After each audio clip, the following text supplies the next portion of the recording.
Yeah. Cold shit.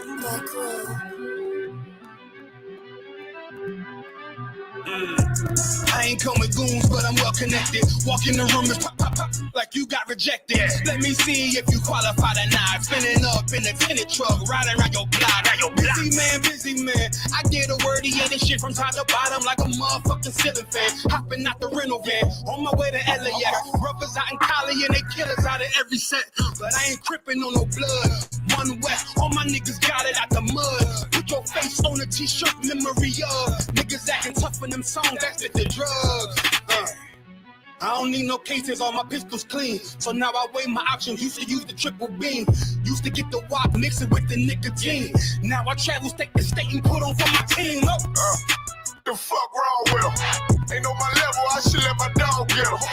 I see niggas and they feelings, I don't feel them. Keep it glocking with me, it was like a ball with it. At the end, I gotta stay patient. They hate me, Lord, I gotta stay dangerous. You one of them? Yeah. What's the problem? I'm one West, go to war with everybody. Cut the grass for the snakes, fuck the gossip. Front line with them soldiers, that's my posture. Gun draw, trying to curse an imposter. She get out the pocket, go to war with everybody, yeah. Shit that hate, make it to the featherweights. Niggas say they hard, but they sweeter than a dedication. Hold on, think it's time to introduce. I'm a man and a beast and a stepper and a rope. Hold on, and a G and a soldier and a mover. Hold on, and a killer and a prophet and a shooter, nigga. Trying to stay humble, my shit crazy. Cold leader, need the blue stripe, no brick baby. Can't be serious, you a funny boy, young fly. Look wrong, must be a dummy, I ain't gun shy. Fuck that little bitch, she a hook. Niggas swear he the go, bring him to the bush. The fuck wrong with him? Ain't on my level, I should let my dog get him. Niggas in their feelings, I don't feel them. Kid the Glocky with me, it was like a ball with it. Be at the end, gotta stay patient. They hate me, Lord, I gotta stay patient. You one of them? What's the problem? I'm one West, go to war with everybody. I'm from Philly, you get hot, you get your cold case. I'm one West, these brothers trying to set my soul straight. They done turned me to a prophet from a demon, and I'm locked in this shit and I ain't leaving. Never ski mask transform to war mode like I'm Voltron. Stand on my head and my chest from the most high. Put something tight around your neck like a bow tie. Got my niggas waiting charged up like they phone died. Red letter, drip clean, it looks so fly. Claim me riding, that's why I left his ass rolls out. He gon' die. Skyscraper to a nose dive. 9mm plus B, fuck a 4.5. The fuck wrong with him? Ain't on my level, I should let my dog get him. I see niggas and they feelings, I don't feel them. Keep the Glocky with me, it was like a ball with it. Be at the end, I gotta stay patient. They hate me, Lord, I gotta stay dangerous. You one of them? Yeah. What's the problem? I'm one West, go to war with everybody.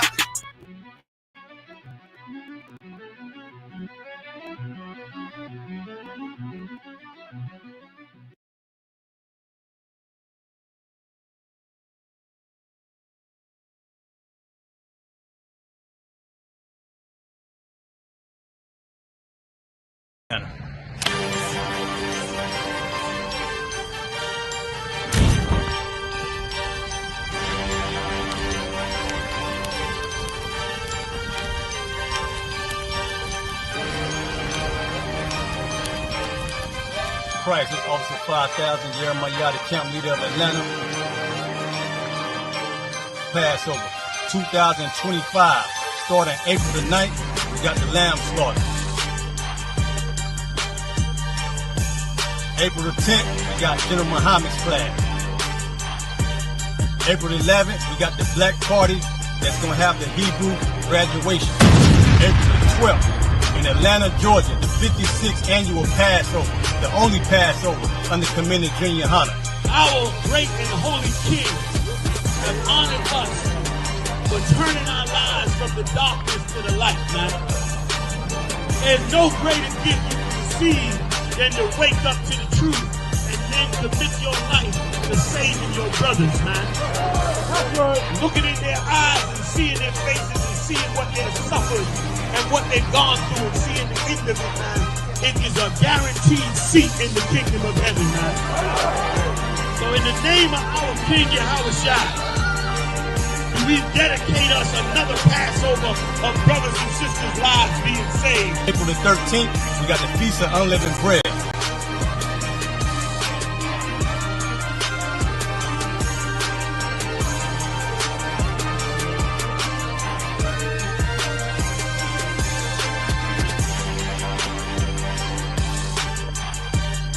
Shalom.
Black Watch with Commanding General YAHANNA. Black Watch. Black Watch.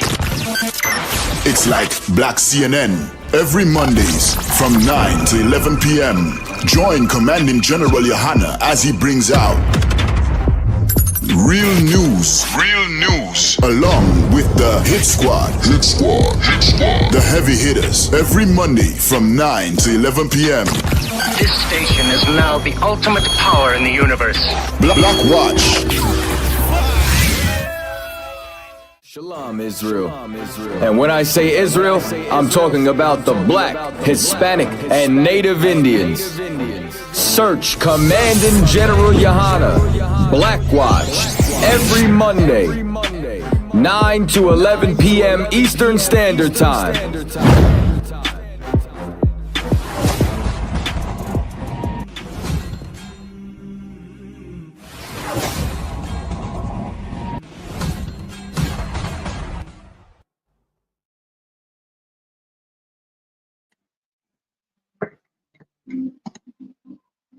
All right, let's clap it up, man.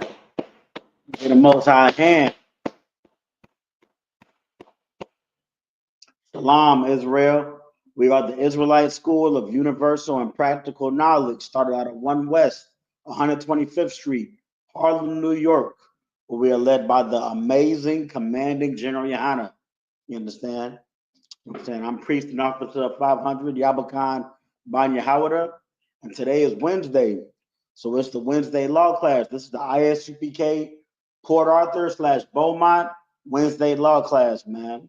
Where we pretty much go into the law, statutes, and commandments, you know what I'm saying, coming from this Bible, or this book rather. You know what I'm saying? This is the 1611 King James Holy Bible, which is a black and brown man's book, man. This has the prophecies, the wisdom, the history, you know what I'm saying, the future, the knowledge, and then the law, statutes, and commandments, all for black and brown people, man. This is a family affair. This book is not for everybody. And that's what we get into today, man. We go into the law, statutes, and commandments from that book.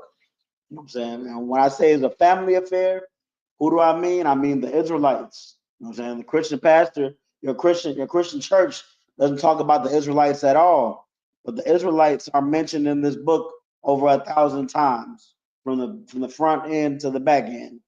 You know what I'm saying? The book is purely all about the Israelites. It's for the Israelites. And who are the Israelites? Blacks, Hispanics, and Native Americans, man. We are the Israelites of antiquity. You know what I'm saying? Salaki, I forgot to mention, you know what I'm saying, the ISUPK has been teaching the truth since 1969. You know what I'm saying? We are the home of the truth and always have been. And if you are not in the ISUPK, you are not in the truth. We are not affiliated with any other so-called Hebrew Israelite groups, man. You know what I'm saying? There's only one body, and that is One West. You know what I'm saying? If you're not part of the ISUPK, you are not in the truth. You know what I'm saying? I'm not even. I could teach a whole class about that and how you know what I'm saying, the Lord is with the ISUPK and not with anybody else, because everybody else is purely Christians. You know what I'm saying? They're hypocrites. You know what I'm saying? That's heavy, because that's what we're getting into today. You know what I'm saying? The title of today's class is the spirit of the law is the law, the spirit versus the letter. You know what I'm saying? And what we're getting into today is the spirit of the law versus the letter of the law. You know what I'm saying? And when I mention hypocrites, you know what I'm saying, we're going to get into that also towards the end of the class, how the Pharisees and the Sadducees, we might even go over it in the beginning, but the Pharisees and the Sadducees, you know what I'm saying, they were, you know what I'm saying, our ancient hypocrites as far as doing what the will of the Lord. You know what I'm saying? They would say they would try to give judgments for trespassing the law, and like they were keeping it themselves, and they weren't keeping it themselves. And we're gonna go over it, man. You know, that's what your Christians do. Your Christians are hypocrites. Your Christians find reasons why they don't have to follow the law, and so do your fake Hebrew Israelite groups, man. Your other so-called Hebrew Israelite group, man. All of them, they're all hypocrites, man. There's only one body, and that's One West. So yeah, we're gonna get into it, man. The spirit of the law versus the letter of the law. So before we get into it, man, I'm gonna use our Zondervan Bible Dictionary. This is part of our what my Adawan calls our Hebrew starter packet. You know what I'm saying? This is your must-have 3 books when you come into finding that you're an Israelite and you come into trying to do the will of the Lord. You know what I'm saying? Research your culture. You know what I'm saying? Study your heritage and your culture. You know what I'm saying? Knowing that you are God's chosen people and you want to learn about that, you need these 3 books in order to start your research. There's tons of books. You can find a book list at ISUPK.com, or you know what I'm saying, you can ask your camp leader, or you could call the numbers on the description and the video. You know what I'm saying? You can come in the class, you can put it on all black, and you'll definitely learn about the book list. But these 3 books is a must-have. So when you're starting off, what does it consist of? It consists of a 1611 King James Bible. You know what I'm saying? The 1611 King James is the most accurate of the Holy Bible. It takes a King James Apocrypha, because the Apocrypha were books that were found in the Dead Sea Scrolls that are part of the Old Testament that you don't find in your everyday average Bible. You know what I'm saying? So we need the full Bible, the Apocrypha, or the most full Bible that we have to date. And that's the Apocrypha and the 1611 King James Bible. That gives us the full King James Bible. And then we have this. You know what I'm saying? This is a Zondervan Compact Bible Dictionary. The big Zondervan will be even better, but the compact will do for most cases. You know what I'm saying? The Zondervan Compact Bible Dictionary gives you definitions of words found in the scriptures that have a different meaning when it comes down to the Bible. You know what I'm saying? Like the word virgin, you know what I'm saying? And today's time in 2025 in English, the word virgin means a man or woman that has never had sexual intercourse. But in the Bible, a virgin is a woman that is of marriageable age. You know, so she could have even laid with a man and her man passed away. You know what I'm saying? And she's a widow now, but she's ready to be married again. That would make her a virgin. She's a woman of marriageable age. Men in the Bible were never considered virgins. So you can find things like that in this Bible dictionary. It gives you, you know what I'm saying, the biblical definition of words. So you can understand scriptures better. Yeah, with that, man, we're going to get into today's class. I'm going to start off by going in this dictionary and looking up the word judgment. Judgment. Because we have to know, have an understanding of what a judgment is before we start talking about the law and the spirit of the law and the letter of the law. All right. This is the Zondervan Compact Bible Dictionary definition of judgment, referring in the Bible sometimes to the pronouncing of a formal opinion or decision by men, but more often to a calamity regarded as sent by God by way of punishment, or a sentence of God as the judge of all.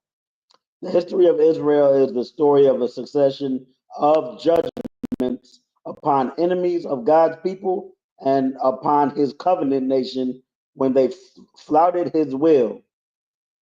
Okay, then it starts getting into some, I want to say some Christian nonsense. Talking about the day of Jehovah, a day of punishment.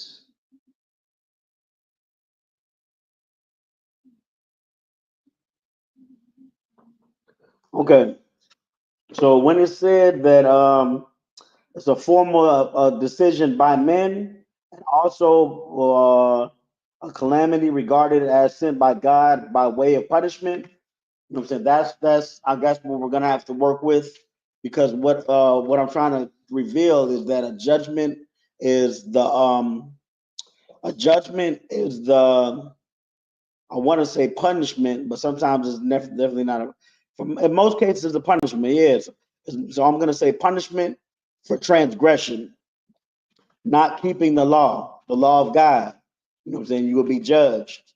You know what I'm saying? The Levites in the ancient times, in the days of old, the Levites were carried with the task of being the judges. You know what I'm saying? They would be the ones sentencing the judgments. You know what I'm saying? So today, you know what I'm saying, in America, we find ourselves with the laws, you know what I'm saying, the laws of America, you know what I'm saying, the Constitution or whatnot, or I don't know. But they got that from how we lived as a nation back then, you know what I'm saying? We had our laws that governed us, and if you know what I'm saying, transgressed against these laws, then you would have to worry about man, you know what I'm saying, unaliving you or exiling you from the nation, which is pretty much the same as death. Because if you're by yourself in the wilderness, you're not going to survive, you know what I'm saying, or you're not going to make it far. And or the Most High, you know what I'm saying, dealing with you on his level. You know what I'm saying? He might deal with you on a level like where you're able to live, but live a life that's so what's the word I'm looking for? So difficult that you would wish that you were dead. You know what I'm saying? These are judgments. These are punishments from transgression. Transgression is, you know what I'm saying, breaking the law of God. So with that being said, the spirit of the law versus the letter of the law. So the letter of the law was, you know what I'm saying, in the days of the Old Testament, where we had the law, we had the law of Moses, you know what I'm saying, and we had to follow that. And some laws, you know what I'm saying, if you were found transgressing, then you would be stoned to death. You know what I'm saying? You would be unalived by the congregation. You know what I'm saying? A lot of laws were punishable by death. Some laws were punishable by exile. Other laws punishable by whatever, you know what I'm saying, whatever the Levites would say, like I said earlier. But pretty much, you know what I'm saying, like judging people was the thing. People tried to evade the law by, you know what I'm saying, by doing certain things like sacrificing birds and animals and whatnot to the Most High, saying, "Oh, I sacrificed my dove," you know what I'm saying, so I'm able to do such and such, you know what I'm saying, even though the law says not to. The letter of the law said since they did it that way, they will be excused from the punishment. Well, when Christ came on the scene, Christ not only did away with sacrifices, but he also brought the spirit of the law. You know what I'm saying? So the spirit of the law is when we're keeping the law and keeping in mind why the law was created in the first place. Because Christ said, you know what I'm saying, all of the 613 laws, these two great laws hang upon all the laws. One, loving the Most High with all your heart, mind, and it's like all your heart and soul, and you know what I'm saying, all your mind, heart, and soul. It's like, for paraphrasing, but that's number one. And two, loving your brother and treating him as you would want to be treated yourself. You know what I'm saying? I'm paraphrasing, but that's what hangs upon all the 613 laws. You know what I'm saying? Loving and serving the Lord and brotherhood. You know what I'm saying? So when we know that, all of the laws are pretty much loving the Lord and brotherhood. You know what I'm saying? So the spirit of the law, you know what I'm saying? If I'm doing something, if I'm trying to keep the law, but I'm not worried about brotherhood, then I don't have the spirit of the law inside me. That's what we're gonna go over to today, man. We're gonna go over some examples of you know what I'm saying, when Christ, you know what I'm saying, cut up the Pharisees and Sadducees, you know what I'm saying, letting them know that this is the spirit of the law, you know what I'm saying. And we're gonna be okay in the sight of the Most High because we have the spirit of the law in our hearts. And then we're gonna go over some other scriptures where the letter of the law was upheld because the spirit of the law and the letter of the law were, you know what I'm saying, on the same thing, you know what I'm saying. The person had to get that judgment. So I'm gonna start off with the we're gonna go to Mark.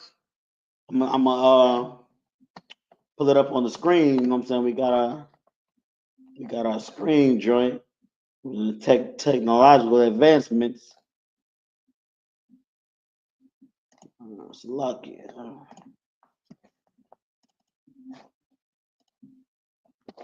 All right, yeah, Most High in Christ.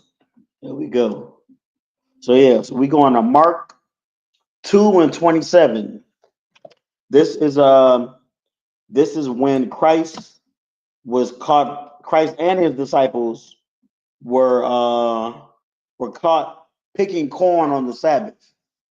You know what I'm saying? Which could seem as work. So yeah. So before we go to the actual you know what I'm saying, story of when, I say story, but it actually happened in real life. But I'm just saying, you know, there's a story because it happened. But before we go to the story, we're gonna go to the law.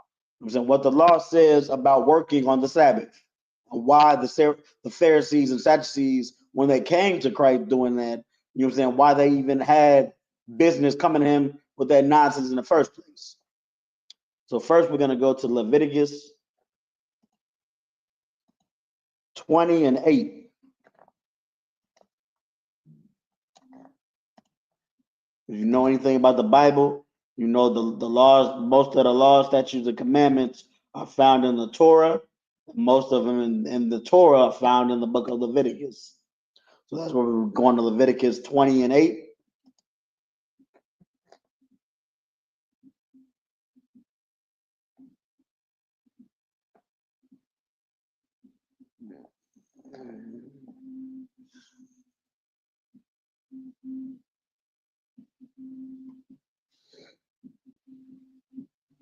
It looks like I made a mistake.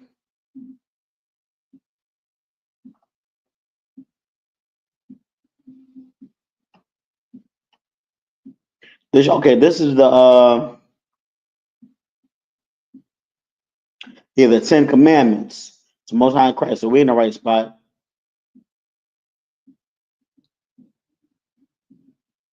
This isn't the 10 Commandments. That's where I want to go to. The 10 Commandments. I think that's 20 and 11. I don't know how I got here.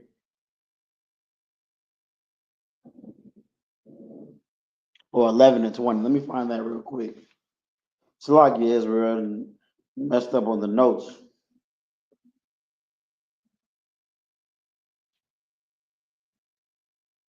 So the 10 Commandments are in Exodus 20 and 2. So we're about to go to 20 and 2. Exodus. Still in the Torah, but towards the end of the Torah. Exodus 20 and 2.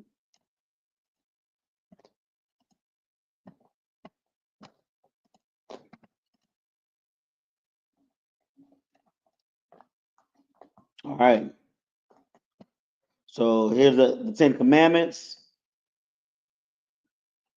But in the 10 Commandments, this commandment right here, so the first commandment is thou shalt not have no other gods. The second commandment is thou shalt not have any graven image or likeness unto me, and not serve them.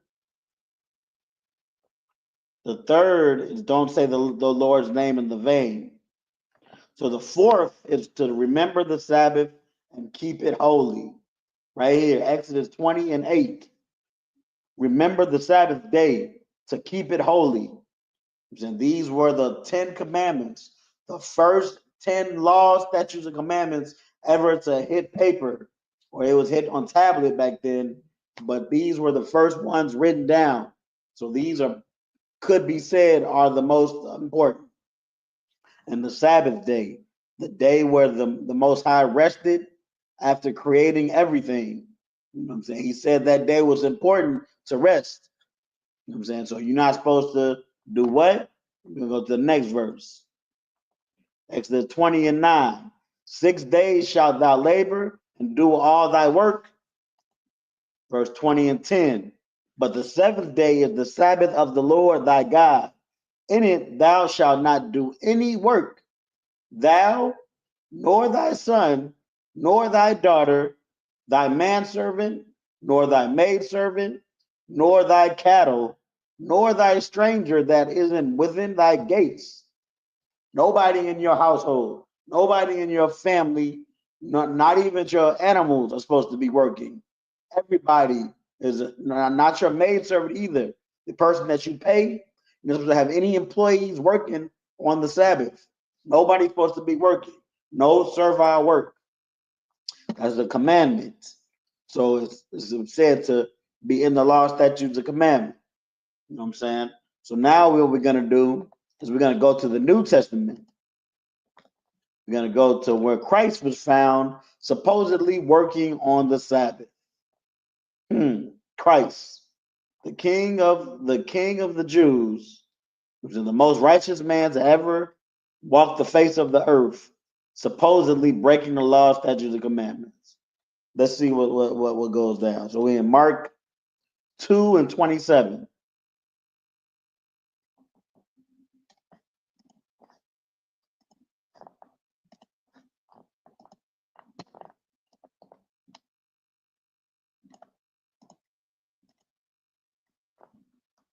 All right.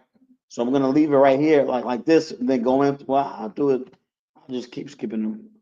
So we're gonna go for some context. We're gonna go back up to 23. So this is the book of Mark, chapter 2, verse 23. And it came to pass that he went through the cornfields on the Sabbath day, and his disciples began as they went to pluck the ears of corn. So it's the Sabbath. You know what I'm saying? After let's see what they were doing. I think what they were doing before is pretty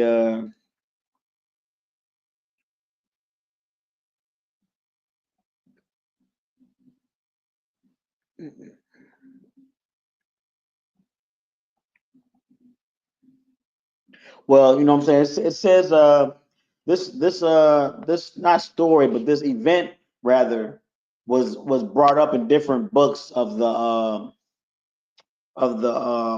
I forgot what it's called, but the people in the New Testament, the disciples and their books, you know what I'm saying, on their not relationship, but you know what I'm saying, on their journey with Christ, on their walk, on their time spent with Christ. On those books, there's another one. It's written in Matthew 7:1 also. No, not Matthew 7:1, but Matthew 12:1. I'm saying, in Matthew 12:1, it gives you context of what they were doing before they were walking in the corn and in the field plucking the corn, which is why they were hungry. You know what I'm saying? Which is why they were picking the corn. So let me just go back to where we are for now, to not get it too confusing. It's like you, but yeah. So this is the book of Mark, chapter 2, verse 23. And it came to pass that he went through the cornfields on the Sabbath day, and his disciples began as they went to pluck the ears of corn. Okay. So they start plucking the ears of corn on the Sabbath. What is plucking corn? You know what I'm saying? It's work. We pluck corn when we want to have a basket full of corn to either sell or to either eat for the week. You know what I'm saying? Just like cutting wood. We cut wood so we have firewood to burn for the week or to sell. You know what I'm saying? It's work. It's servile work. Or could be considered servile work. But let's see what happens. Mark 2:24. And the Pharisees said unto him, Behold, why do they on the Sabbath day that which is not lawful? So, like, we have to understand, like I said, what I said at the beginning of the class. So judgment is you know what I'm saying, punishing somebody for not keeping the law. So that's the Pharisees and the Sadducees. They were known hypocrites, and they weren't known hypocrites, but you know what I'm saying, real. It was in Christ knew they were hypocrites. Everybody did. It's just like today. You know what I'm saying? Everybody doesn't know that your Christian pastor is a hypocrite. Everyone doesn't know that your Christian pastor is a deceitful dog. Some people believe them, but you know what I'm saying. Those that have the sight and have the knowledge, you know what I'm saying. They see those people for who they were. So you know what I'm saying. In the truth of the matter, the Pharisees were hypocrites. You know what I'm saying. They were in high seats of politics and whatnot, high politicians. You know what I'm saying? All from using the laws of God, you know what I'm saying, to benefit themselves. You know what I'm saying? They were able to do that somehow. And these Pharisees and Sadducees, they hated Christ. They hated Christ and the disciples. You know what I'm saying? So they often tried to catch him slipping so that they could unalive him. So Christ was in their way. So Christ was out here telling the truth about the Bible, just like the ISUPK does today. You know what I'm saying? Christ was telling the inconvenient truth, the truth that you have to separate from the ways of the heathen, the truth that you have to forgive your brother, the truth that you have to, you know what I'm saying, do this and not that. You know, the truth that these things are required of us from our Father in heaven. You know what I'm saying? And just like today in the ISUPK, people don't like us for that. People didn't like Christ for doing that. People didn't like Christ and the disciples for going to camp back then in the days of ancient Rome, or Greece rather, or Slovakia, but not know which one. So the Pharisees and Sadducees were trying to cut him up and possibly unalive them. Just punish them in whichever way they could be punished for not keeping the law. So let's go back to it. So yeah, so the Pharisees said unto him, Behold, why do they on the Sabbath day that which is not lawful? He's saying, the Pharisees saying that to Christ. Verse, Mark 2:25. And he said unto them, this is Christ speaking, is in red. Have ye never read what David did when he had need and was hungered, he and they that were with him? So David, you know what I'm saying, the king of the Jews before Christ, you know what I'm saying, even though Christ never really took his seat to the throne, but King David was seated in the throne, you know what I'm saying. King David was the king of the Jews, and he was a man of God's heart. You know what I'm saying? The Most High was with King David. And what did David do, you know what I'm saying, when he was hungry? That's what Christ is saying. Verse 26, how he went into the house of God in the days of Abiathar, the high priest, and did eat the showbread, which is not lawful to eat, but for the priests, and gave also to them which were with him. So David was a soldier, you know what I'm saying? He was a king, but he was a whole soldier, you know what I'm saying? A warrior, you know what I'm saying? He wasn't a priest. Even though the Lord was with him, you know what I'm saying? You know what I'm saying? He was a righteous man. He wasn't a priest. You know what I'm saying? He went and ate showbread in the temple. He was in the temple eating showbread, him and his people. You know what I'm saying? Just because they were hungry. And let's see what else goes down. The showbread was not for anybody.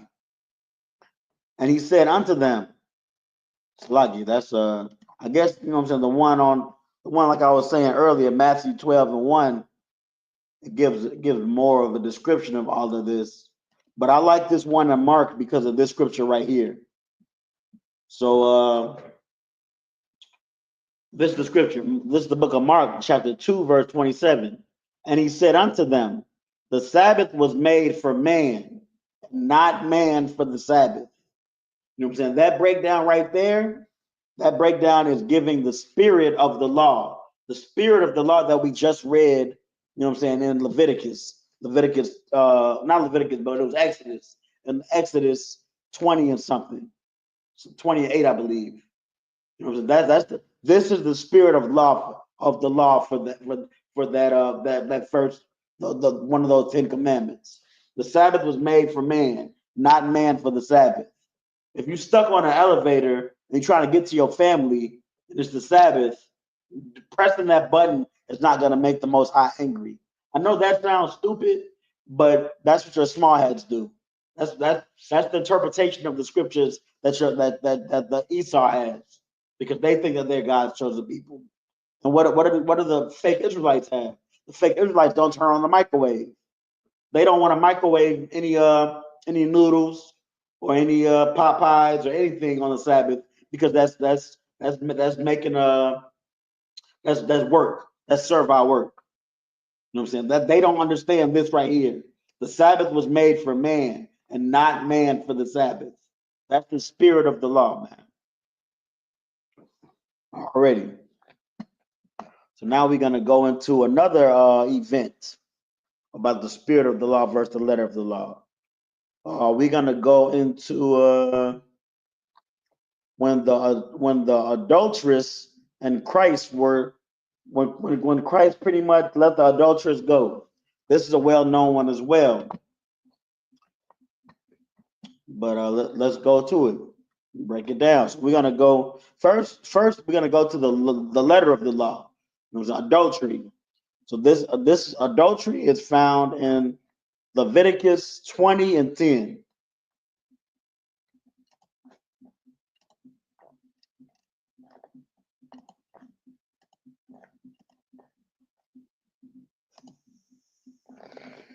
Here it is. This is the book of Leviticus, chapter 20, verse 10. And the man that committeth adultery with another man's wife, even he that committeth adultery with his neighbor's wife, the adulterer and the adulteress shall surely be put to death. So if a man has a wife, a man can have another wife if he wants, if that wife has never been married. But if that man gets another wife and that other wife has already had a man, then that man that took the new wife and the new wife will both be put to death. You know what I'm saying? A man can't sleep with another man's wife. That's pretty much the spirit of the law. You know what I'm saying? Or we're gonna get to that momentarily, but that's the letter of the law. A man can't sleep with another man's wife. That's the letter of the law. Because if they're caught, then the man that slept with another man's wife and the wife that whored herself out, you know what I'm saying, was what's the word? You know when you're cheating on your, I forget the word. Damn. Yeah, pretty much. You know what I'm saying. You slipping out, you sneaking out on your husband. You know what I'm saying. The woman that snuck out on her husband and the man that laid with that woman, they are both punishable by death. So let's go to the event when Christ came up upon. Well, he didn't come upon, but the Pharisees and the Sadducees came to Christ, and they said they found a woman that was an adulteress. And we're going to John 8 and 7.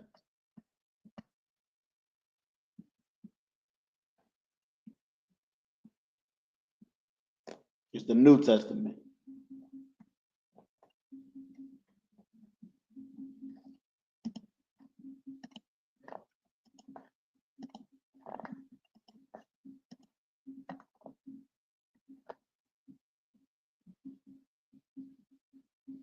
All right, so I'm gonna leave it here for, or nah, I'm gonna so I'm gonna start at John 8 and 1. This is the book of John, chapter 8, verse 1. Yahushua went unto the Mount of Olives. Verse 2. And early in the morning he came again into the temple, and all the people came unto him, and he sat down, and he taught them.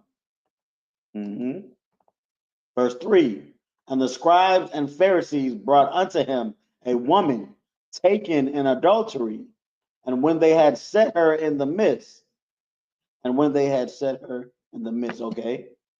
So the Pharisees and Sadducees found a woman in the act. They're gonna say they caught her in the act. Let's keep going. Verse 4.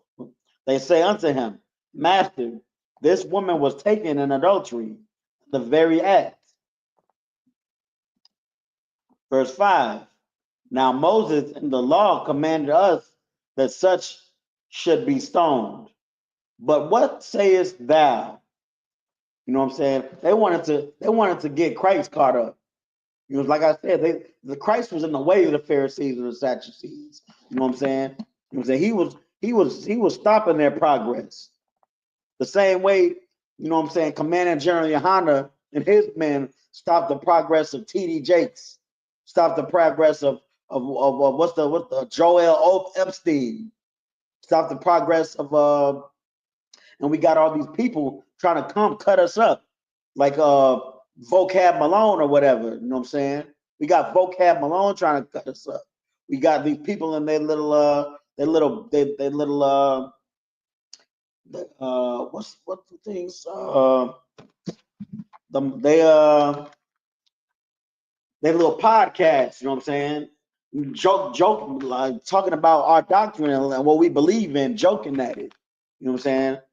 They trying to make what we say or what the scriptures say is false, so that they can continue to mingle with the oppressor and make money off their brother. You know what I'm saying? Live in deliciousness. That's what I mean to say.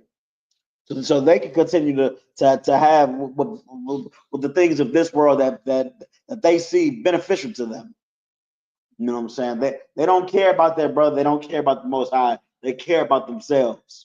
And the ISUPK is in their way, just like Christ was in the way of the Pharisees and the Sadducees. So that's why they came to Christ with the woman that was an adulteress. They said, "What sayeth you?" You know what I'm saying? What does it say? Now Moses, verse 5. Now Moses and the law command us that such should be sown. But what sayeth you? They wanted to get Christ and the woman. That's what they wanted to do. But let's see what Christ has to say. This is the book of John, chapter 8, verse 6. This they said, tempting him, they that might have to accuse him. But Yahushua stooped down and with his finger wrote on the ground as though he had not heard them. So before, you know what I'm saying, they barged into his temple, you know what I'm saying, with all this BS, you know what I'm saying? And Christ is pretty much ignoring them. He's trying to ignore them and their BS. But let's see when he cuts them. Let's go. Verse 7. So when they continued asking him, he lifted up himself and said unto them, he that is without sin among you, let him first cast a stone at her. So he pretty much said, yeah, that is what the law of Moses says. The law of Moses says you can stone her. So also, you know what I'm saying, the law of Moses says you have to be keeping the law of Moses. So all of you all that are keeping the law of Moses, go ahead, do what the law of Moses says and throw a stone at her. The first one that is without sin, be the first one. Whatever one of you is without sin, y'all be the first one to throw a stone at her. And then everybody's going to stone her, and then she's going to be put to death just like you wanted. That's what Christ said. Then what happened?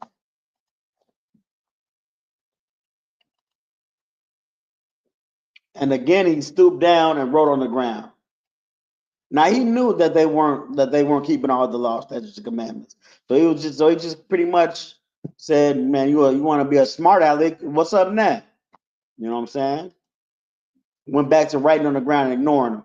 And they which heard it, verse 9, and they which heard it, being convicted by their own conscience, went out one by one, beginning at the eldest, even unto the last.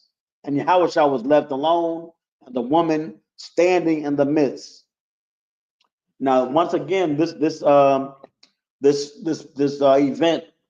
that took place with Christ is recorded in another book. And I believe in another book it says that the man that was caught in this adulterous act was already he already got his judgment. So the man was already unalive. So this woman is alone. Christ is standing with her right now. And this is what Christ says to the woman. Because we know Christ is without sin. Is Christ going to stone her?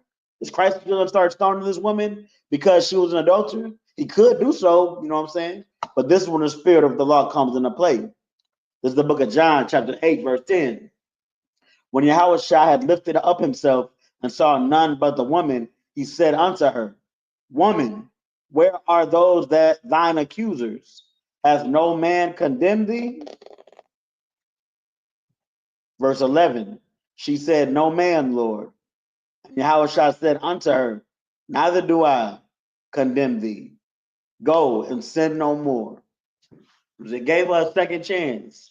Now, Christ, if anybody gonna give you a second chance, it's gonna be Christ. You know what I'm saying? That's the nigga to give you a second chance. The nigga gave all of us a second chance. But you know what I'm saying? In this particular instance, that's the spirit of the law, man. The spirit of the law, don't sleep with your brother's wife, is don't sleep with your brother's wife because that's your brother's wife. That's your brother, and that's his property. And he loves her. So don't make a whore out of his woman. It's brotherhood. So he's showing this sister brotherhood by letting this alone sister go and sin no more. He ain't saying you all good, sister. Just get out of here. He said, go and sin no more. Don't do that dumb stuff again. You know what I'm saying? That's the spirit of the law. Already. So we're gonna go on to these are two instances where, you know what I'm saying, the judgment was it could have been a judgment, but the spirit of the law, you know what I'm saying, saved these people from the judgment. You know what I'm saying? The spirit of the law it's not all about just punishing people. You know what I'm saying? That's what the spirit of the law is. The spirit of the law is doing the right thing for the sake of doing the right thing. You know what I'm saying? And we're gonna get into now. You know what I'm saying? The next two examples I'm gonna pull. I'm starting to run out of time, huh? Now I'm gonna do over an hour today. I'm doing good with time. You know what I'm saying? The oppressor the pressure can't keep me down all the time. So yeah, I'm gonna go over an hour today. But yeah. So what was I saying? Salakia. Yeah, so it's the keeping the spirit of the law is doing the right thing for the sake of the right thing. You know, it's not all about punishment. You know what I'm saying? The next two examples I'm going to get into is examples of when the letter of the law stood strong. You know what I'm saying? Because the people that were transgressing, you know what I'm saying, their heart wasn't in the right place. You know what I'm saying? Their heart wasn't in the right place, like when Christ and the disciples were plucking corn. Or their heart wasn't in the right place, like when Christ forgave the woman for being an adulteress. You know what I'm saying? There was no spirit of forgiveness. There was no spirit of, hey, give me a break, man. I'm hungry. You know what I'm saying? I'm not trying to work. I'm not trying to slave. I'm not trying to slave on the Sabbath. You know what I'm saying? Give me a break, man. How much do I need? It wasn't none of that. It was just black and white transgression. That's what we're gonna get into next. But before I get into that, no, I'm gonna go straight to it. I do want to pull more about hypocrites and these Pharisees and Sadducees. You know what I'm saying? Because you know what I'm saying, we saw 2 different occasions where the Pharisees and Sadducees, you know what I'm saying, were trying to just judge people, and they escaping judgments themselves. You know what I'm saying? They're the type of people that say, "Hey, you doing wrong," not even thinking that they're doing wrong themselves. Yeah, I'm gonna go to that right now. That's Matthew 7:1. I got a few on that actually. I could just do that. Yeah, I'm gonna do this one right now. It's lucky. Yeah, I want to pull this one now before, you know what I'm saying, I run out of time. So we're going to Matthew 7:1.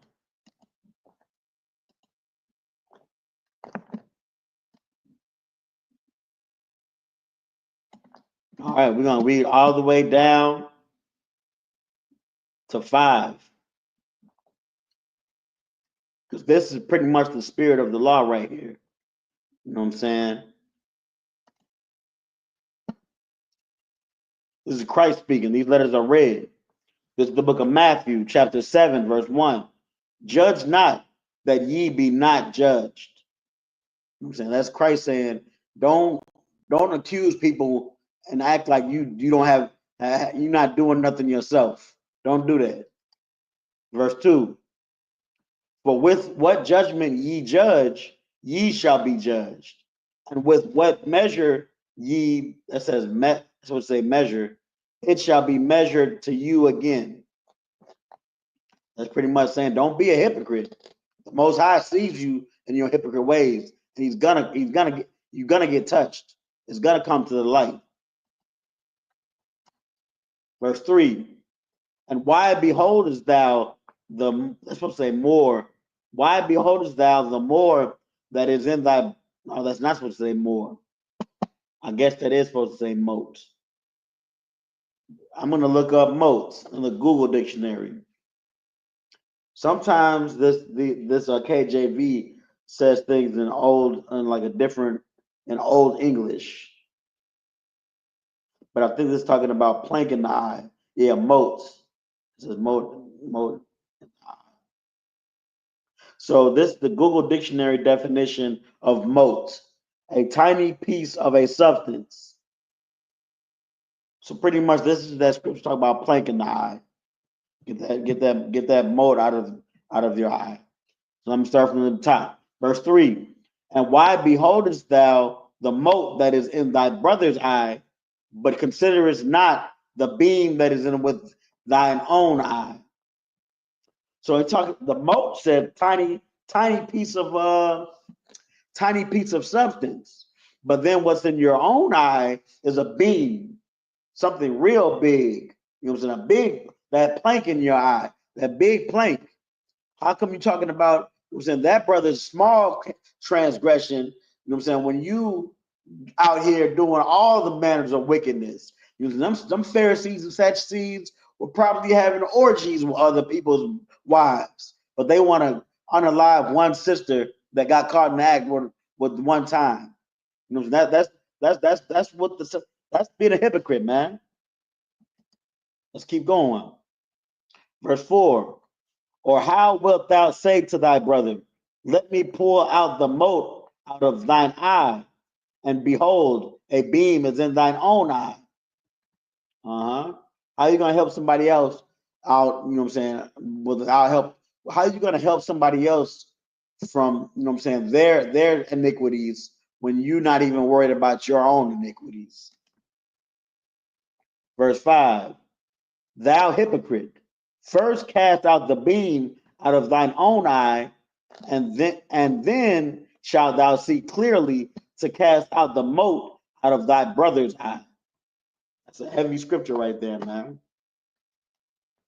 I'm not going to talk too much about it, but we just seen what happened with that little Sakari camp. You know what I'm saying? That little Sakari camp is starting to fall down because this scripture right here. You know, the leader of the camp and all the other camps, really, they all falling down. I'm just lucky to even just to put that one in the light, because it happens to them all. You know what I'm saying? Like the purple people, the candy cane people, the other people. You know what I'm saying? All the people, they out trying to do what we do, going to camp and teaching that Blacks, Hispanics, Native Americans got to do the right thing, but they not doing the right thing themselves. They hypocrites. They hypocrites just like the Christian pastor, and the Christian pastors are hypocrites just like the Pharisees and Sadducees, man. They're actually comfortable. They're actually comfortable in this kingdom. In this kingdom, they're just doing what we do for their own gain, for whatever gain that gives them. But they're really not doing what we do. They just claim to be. But yeah, man, that's the scripture on hypocrites. And then it's obviously talking about that's Christ, you know what I'm saying, cutting up the Pharisees and Sadducees. But now we're about to go into our other examples. So this is gonna have we're gonna go through this one quick. The other example I have is Onan. Onan was Judah's son. Judah being the patriarch, you know, of all of the Judites, the so-called Negro races, one of the 12 tribes. Judah. You know what I'm saying? We have in the southern kingdom, we have Judah, Benjamin, and some of Levi. And in the northern kingdom, you have those other 10 and a half. You have some of Levi, then you have Issachar, you know, Manasseh, Ephraim, Naphtali, Gad, Reuben, Simeon, Salakia for Asher, and look at it right here, Asher and Zebulun. Yeah, that's the other ones. So the southern kingdom is the Hispanics and the Native Americans and some of the Haitians, and the northern kingdom is the so-called Negroes, and then the West Indians, and then some of the Haitians. You know what I'm saying? So Judah was the Negroes. So now we're talking about in Genesis, Judah's son. And Judah's son was told to keep the law before it was even, because we know the law, statutes, and commandments were there. They were present before they were written. You know what I'm saying? We know this because how did Noah, you know what I'm saying, know what animals were clean, what animals were unclean to put on to the boat? You know what I'm saying? Things like that. You know what I'm saying? Job was before the law of Moses too. You know what I'm saying? He was an Adamite. But how did he know not to celebrate birthdays? You know what I'm saying? And how did Adam know what he knew to make the garden? So keep the garden. The law, statutes, commandments was the knowledge that the Most High gave to these brothers in order that they could prosper above everybody else, because the Lord was with them and not with everybody else. So with that being said, you know what I'm saying, Judah, the man Judah, you know what I'm saying, the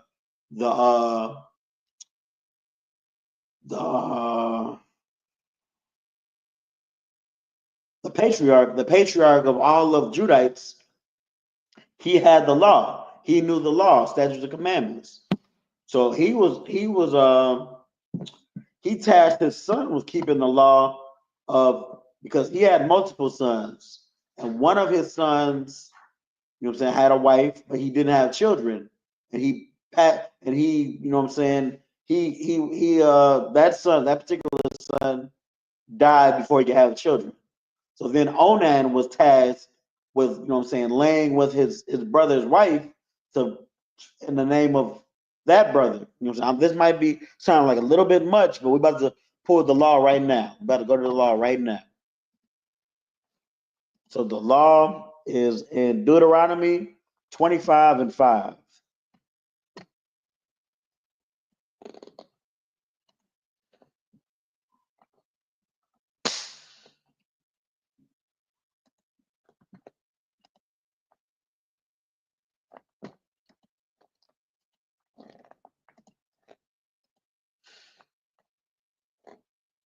All right. So this is the law of brother. I think it's called the law of brotherhood. I'm not sure about that. Salaki, I'll get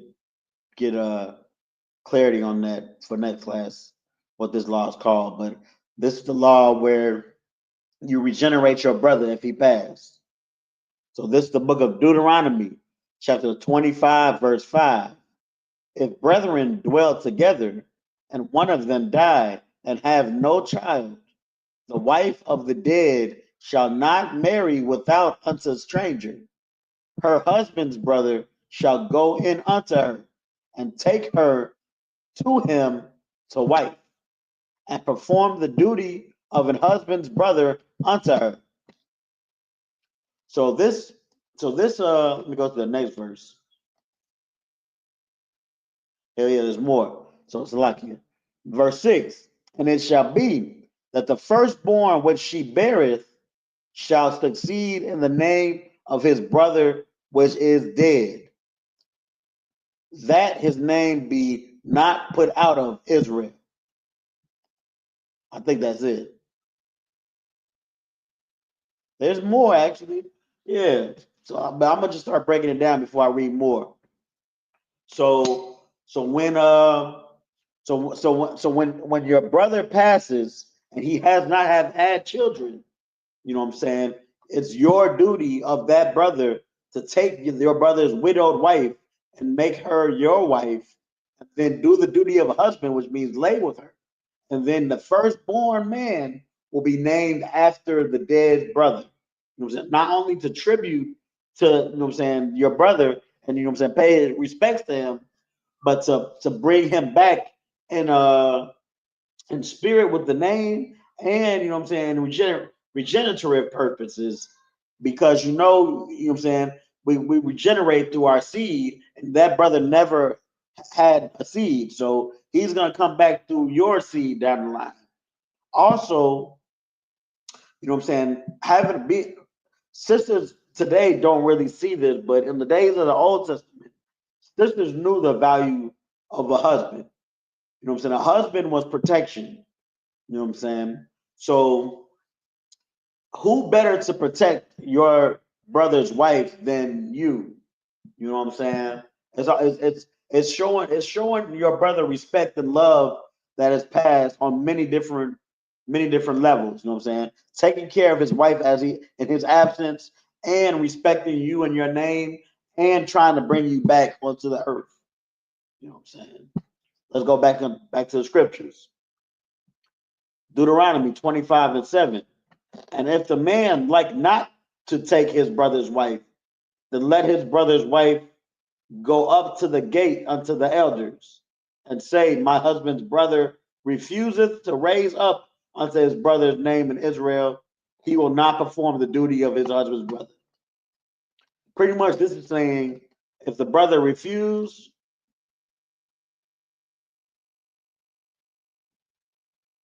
okay, let's just read it. Verse 8, then the elders of his city shall call him and speak unto him. And if he stand to it and say, I like not to take her. Verse 9, then the brother's wife shall come unto him in the presence of the elders and lose his shoe from off his foot and spit in his face, and shall answer and say, so it be done unto that man that will not build up his brother's house. So pretty much there's no death penalty if you refuse to do that, show that law of brotherhood. So there's no death penalty, but it is that, you know what I'm saying, you can just shame that brother because you a whole ass brother. You know what I'm saying? You a BAN. You a fake. You weak. You weak. You know, that's all it is. You know what I'm saying? Everybody's looking up to you like, damn, you know what I'm saying? Such and such just passed. You know what I'm saying? Well, that was bad already. But now, you know what I'm saying? We have to deal with these things. And you're not even going to step up to the plate and hold your brother down, do the law of brotherhood. Yo, I'm gonna take your shoe off and spit in your face. That's what it's talking about. So that's the law of brotherhood, man.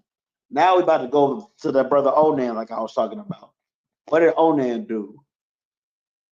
Who is Onan? We know Onan is the son of Judah, but what did he do? So we're about to go to 38 and 8, and it's like Genesis 38 and 8.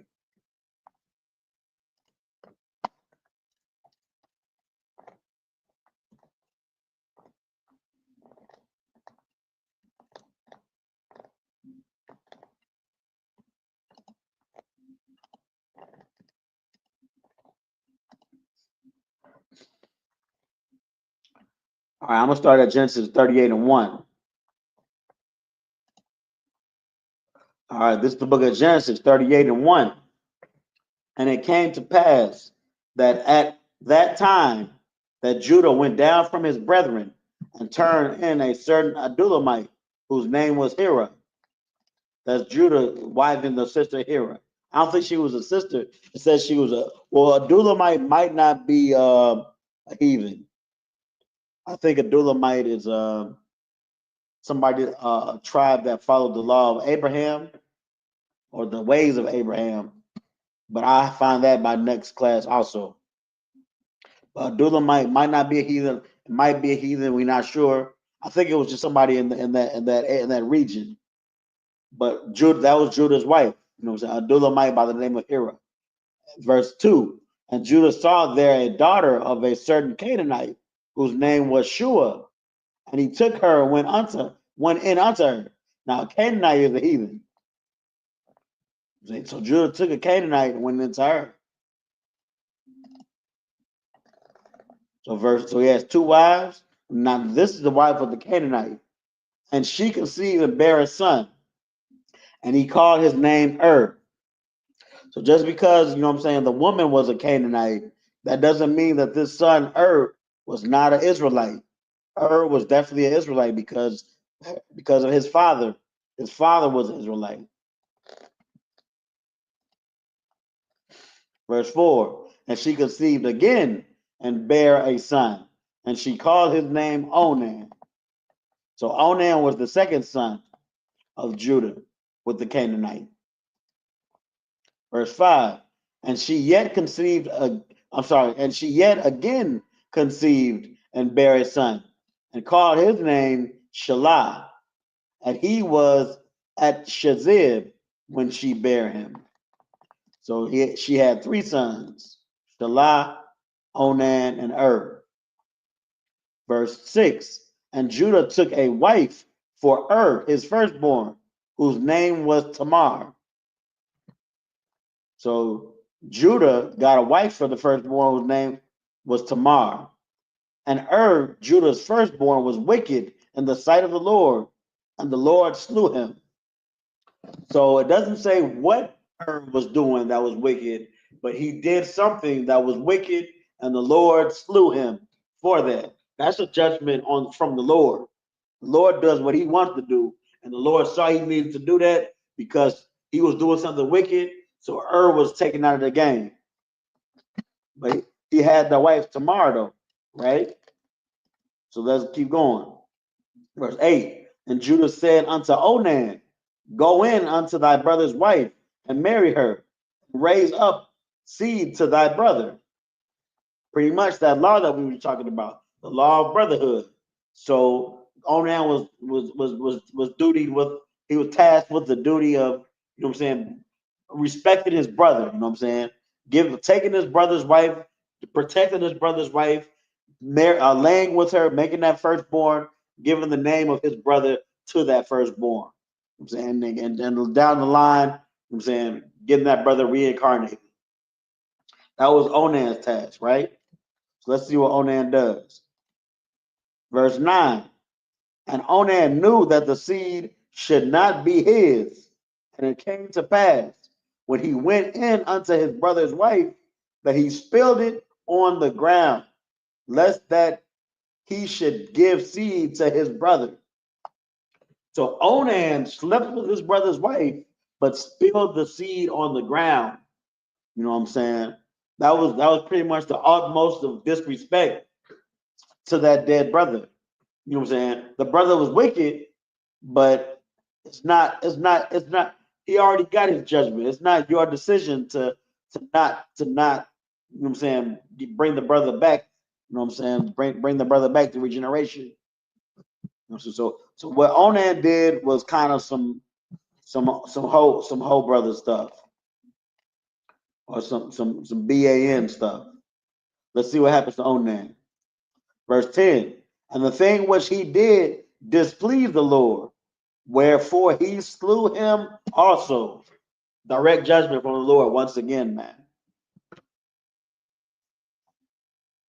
You know, saying he wasn't in the spirit of him. Onan, you know what I'm saying, not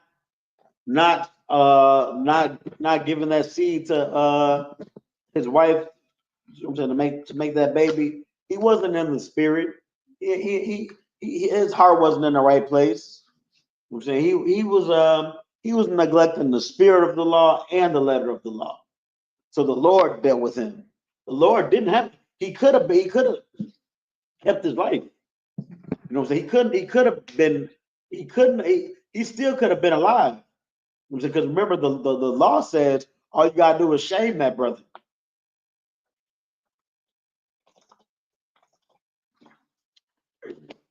Salakia. If the law says all you gotta do is shame him, you know what I'm saying? Spit in his face, take his shoe off, throw his shoe at him, disrespect him. You ain't gotta kill him. But the Most High unalived him. Yeah, so we at 113. I guess I'm not gonna pull the last two or the last event that took place. I'm just gonna paraphrase because there's really tons of events in the scriptures that where you see the spirit of the law versus the letter of the law. You know what I'm saying? Where you see people receiving judgments or people, you know what I'm saying, receiving mercy. You know what I'm saying? Because of the spirit of the law. You know what I'm saying? What I was gonna go to next was Achan. Achan in the valley of Achar. You know what I'm saying? In the book of Joshua. You know what I'm saying? Achan was that brother. You know what I'm saying? In Joshua, the book of Joshua, they were in battle with the heathens. You know what I'm saying? The heathen, and the Most High told Joshua, take the army of Israel and, you know what I'm saying, raise this heathen land, this village. You know what I'm saying? Not murder, but unalive everybody. You know what I'm saying? Even the cattle. You know what I'm saying? Everybody. Nothing should live. You know what I'm saying? Then take all the spoils. You know what I'm saying? Take all of the you know what I'm saying? All of the spoils of war and burn it. So nothing of these heathens should remain after y'all go in and go do damage. And Achan, you know what I'm saying? He was one of the soldiers. He saw some fly gear, man. He saw know what I'm saying, a couple of garments. He saw some money. He saw some gold wedges and some silver. So he put all that stuff and he hid it. And then, you know what I'm saying, down the line, you know what I'm saying, the Israelite army was losing a couple of brothers every now and then. You know what I'm saying, like in battle. And Joshua was like, he asked the Lord, like, yo, I lost my brothers at war. I thought you said you were with us, Lord. You know what I'm saying? Abanawa, I thought you were with us. Why am I losing men? And the Lord said to Joshua, he was like, one of you transgressed. He was, I told you to burn everything, and one of y'all hid some stuff. And then they found him. Then Joshua did what he had to do to pinpoint him out. And it came down to Achan. And then at that point, you know what I'm saying, when Achan got caught, Achan confessed. Achan and everything Achan owned, all of his wife, his children, his wife, his oxen, his sheep, his cattle, everything he owned got put in the middle of the valley of Achan, a big valley with all of Israel around him. And they stoned him and everything he owned to death. They stoned him. They unalived him and everything he owned, his family and all of his possessions. You know what I'm saying? Because of his transgression. His transgression was costing Israel. That's really the spirit of the law right there. You know what I'm saying? Is your transgression costing everybody else? Or is it just costing yourself? And can you learn from it if you receive mercy? Because that's not quite the spirit of the law, but things like that measure into the spirit of the law versus the letter of the law. The letter of the law being, this is what you do it. If you don't do it, you got to get punished. You know what I'm saying? Punished either from man or from the Most High. So there are other things, and that was a direct order from the Most High. You know what I'm saying? So he had to be punished in that situation. The Most High said not to do that, and he did it. Another instance would be when I think not Noah, Jonah and the whale. You know, the Most High told Jonah to do something. Jonah tried to refuse and not do it. You know what I'm saying? He got swallowed up by a whale. He could have been unalive, but he learned, hey, I can't. I'm gonna go through with it. I'm not gonna cower out. I know death is the only other option. The Most High showed him mercy. Another instance would be I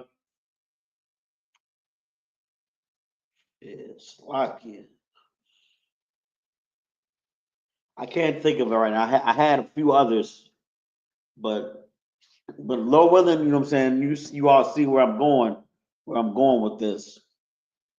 It's lucky it looked like I'm picking stuff out of my teeth. That was something I had to do. I'm gonna dispose of that. I'm gonna dispose of it right now. It's lucky.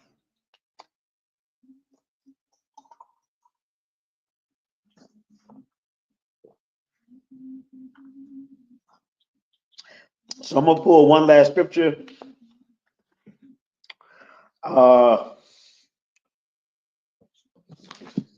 I should have pulled this one earlier,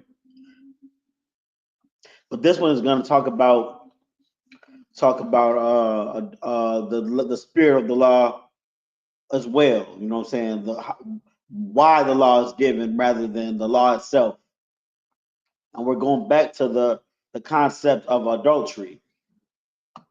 So this is the last scripture I'm going to pull. It's Matthew 5:27.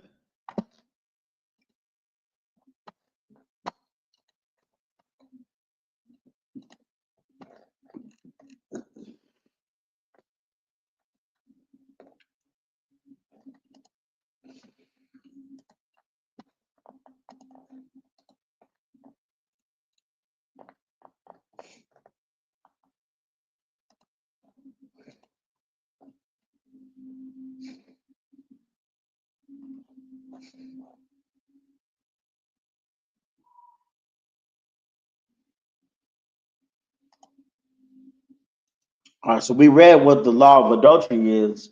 You know what I'm saying? If a man sleeps with another man's woman, that man and that woman committed adultery and should be both put to death. But this is Christ, you know what I'm saying, giving a new look on adultery. We're going to read it. It's the book of Matthew, chapter 5, verse 27. Ye have heard that it was said by them. Oh, shit.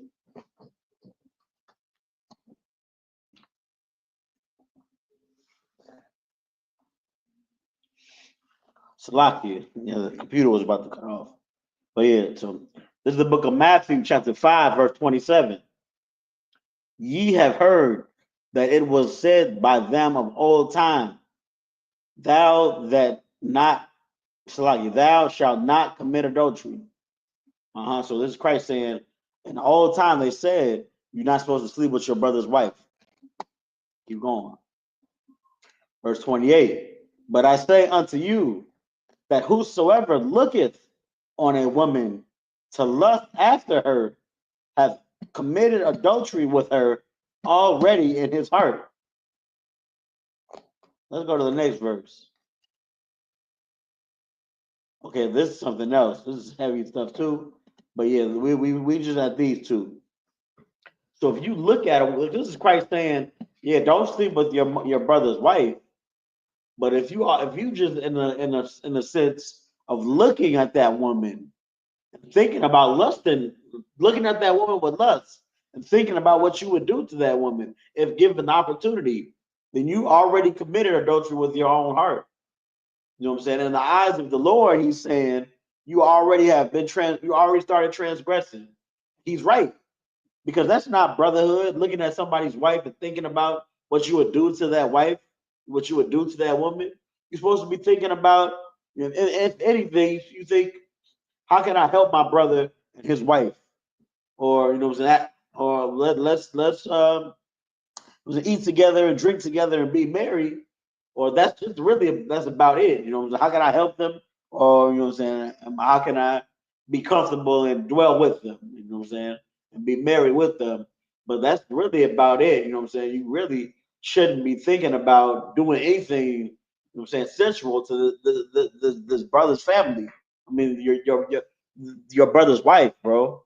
Like that's not brotherhood. And we said at the beginning of class, all 613 commandments, law, statute, commandments fall upon loving the Most High and brotherhood.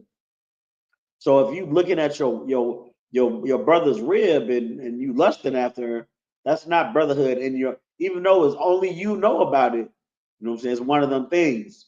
Like, are you finna be a hypocrite? Are you finna be out here, you know what I'm saying, looking at your brother's ribs and going out there teaching camp, saying, "Oh, you got to put down pork, shrimp, crab, and lobster." What was the scripture we read earlier? You got to get the beam out your own eye before you could talk about the motes in somebody in your brother's eye. And if you looking at your brother's rib and lusting after, and nobody knows but you got a big beam in your eye. But yeah, man, that's what we're gonna shut it down with that. We're gonna close with that much. Passover is coming up, man. Pay your Passover fee. Make sure you pay that fee. Make sure you pay your tithes too, man. Pay your tithes and your Passover fee. But yeah, don't forget about Passover. Passover is a commandment. Just like there's only one body, which is one West, there's only one Passover. You know what I'm saying? We are the home of the truth, so the Passover is with us. We are the nation of Israel. You know what I'm saying, or the representatives of the nation of Israel, at least. You know what I'm saying. There was only one Passover in the days of Christ, right? There's only one Passover then. So why would there be multiple Passovers now? Don't make sense, man. So pay your Passover fee, $200 per adult. An adult is 17 or over. I'm gonna get into these security announcements. Give me 1 second, Baba Kashai.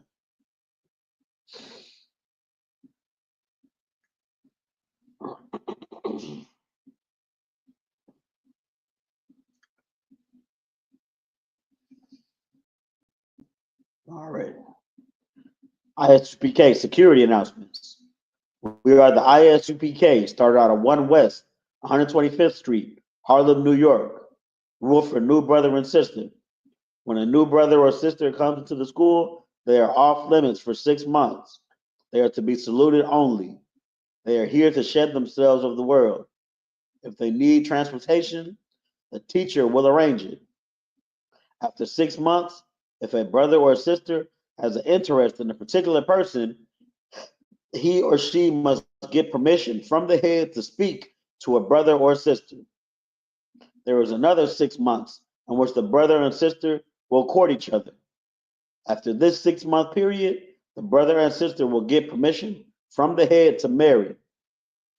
Tithes, which is a commandment, found in the book of Numbers, chapter 18, verse 21, and the book of Malachi, chapter 3, verse 8 through 10, means tenth in the Hebrew, ma'ashara.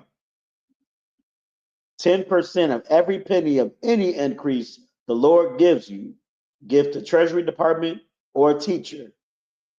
Priest fund, free will offering for priests, not mandatory, whatsoever amount you would like. Upcoming holy convocations.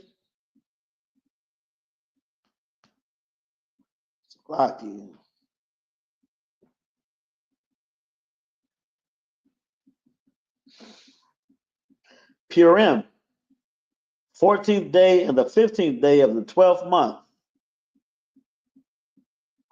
Purim is actually tomorrow and the day after, which is the 13th of March, Thursday the 13th of March, and Friday the 14th of March, 2025. It can be found in the book of Esther, chapter 9, verse 20 through 31. So contact your camp leader. Find out where you're celebrating Purim so you can celebrate with your brothers and sisters, man. Learn about your culture and celebrate your culture the way the Most High wants you to.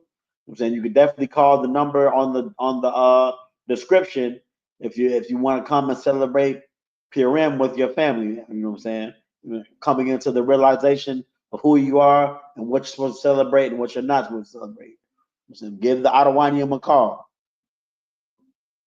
If anyone wants to be a trooper in the school, start wearing black, all black, boots, shirt, pants, headband, or scarf.